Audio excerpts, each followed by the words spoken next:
จุดประสงค์อย่างมิสกี้นี้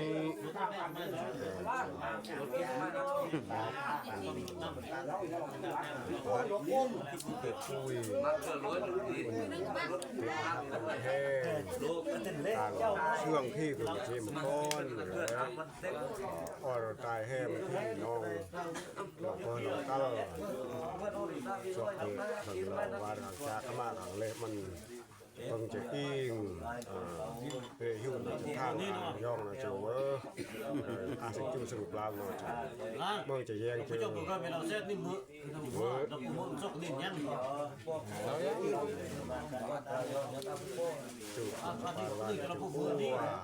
พูดว่าเส้นนี่ทางย่องจะเจ้าให้เราเส้นนี่ยังเรานี่เราเส้นนี่คุย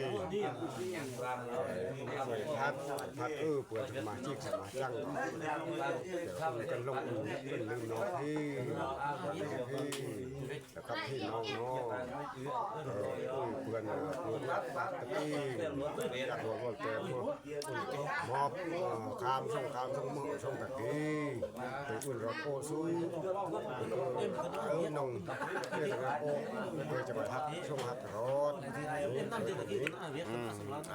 ขอบใจนะก็คนอื่นก็อนุญาตอันนั้นมือกองนะในนามส่วนตัวในมือสกี้ก็โอกาสเลือกที่ว่าพี่น้องสกัวเปิ่นติยาสมใส่เรื่องเวียกวานนี่แหละเป็นต้นก็ยังแต่งวันหักวันแพงสำหรับจิก่อนคนนี้ต้องลดแจ้งเวียกสกี้ความสงบปลอดภัยเวียกถูกต้องตามระเบียบกฎหมายอีกอย่างหนึ่งก็ขอบใจอย่างการปกครองโดยเฉพาะจะเป็นญาติพี่น้องคนกลางตาบรรดาพนักงานครูอาจารย์ก็เป็นจะรอดแน่เยี่ยมยามอาจจะคิดว่าโอกาสเลอะที่สุด